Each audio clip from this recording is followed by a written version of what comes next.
time getting to the basket. Their athletes quit.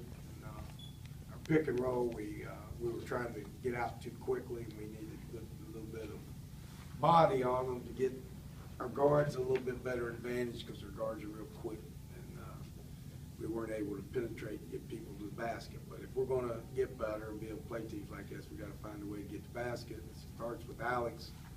He's got to get to where he can get to the rim and get a couple of finishes at the rim. They would change the course of a lot of things.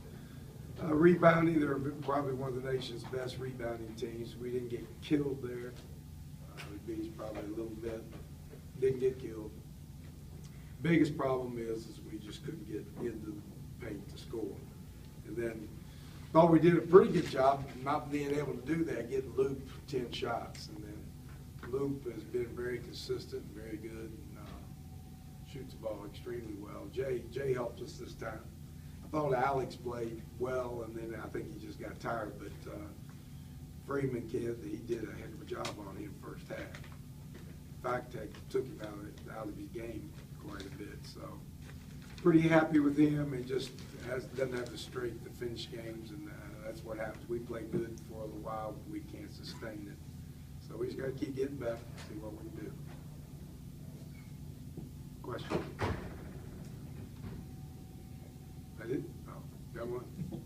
Coach, do you think there's a confidence issue as far as scoring in transition or on breakaway opportunities? Or, you know? Well, I didn't like what Alex did. He pulled out of things and was trying to let other people make plays. And toward the end of the game, I was yelling at him. You know, it's just hard to come in and play a ranked team. You're a freshman, and then you really, you can do that if you have established players beside you that have played, or some seniors that have been, accomplished, been very good at this level. But it's difficult to come in as a freshman and not have that complement with you and expect them to carry a team. It's not going to happen, but he has to learn that he can't just think somebody else is going to make plays. He's our point guard, and he's got to get up in there in the transitions and get to the rim more than what we do.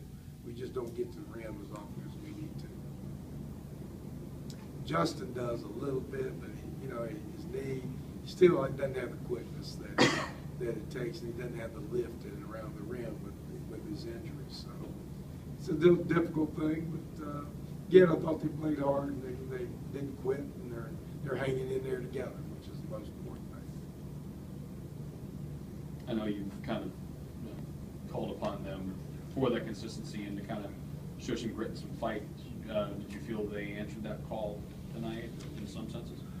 I waver back and forth, and again, it's sometimes I think they want to. I really do, and I think they think they're trying, and sometimes they do. It's just I don't know that they have learned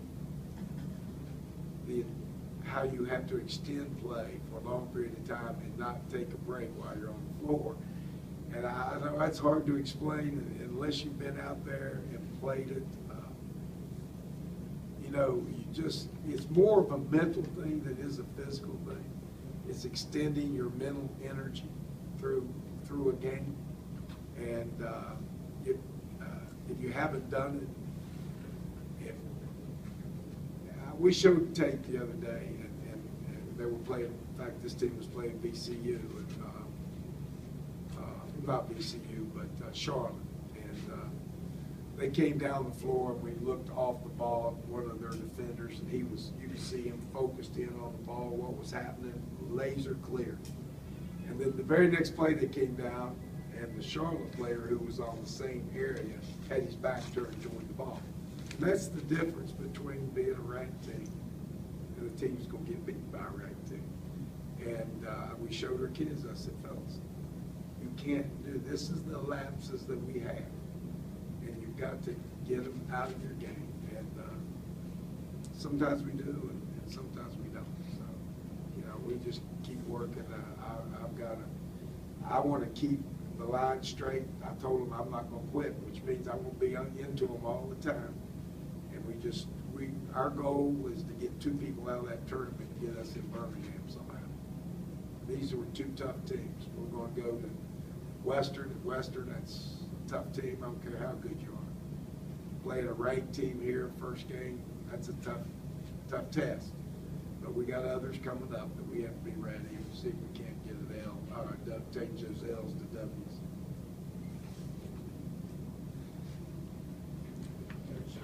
With Charlotte coming to town on Saturday, what are you kind of looking at with that for another home game, but what are you kind of expecting to see out of Charlotte?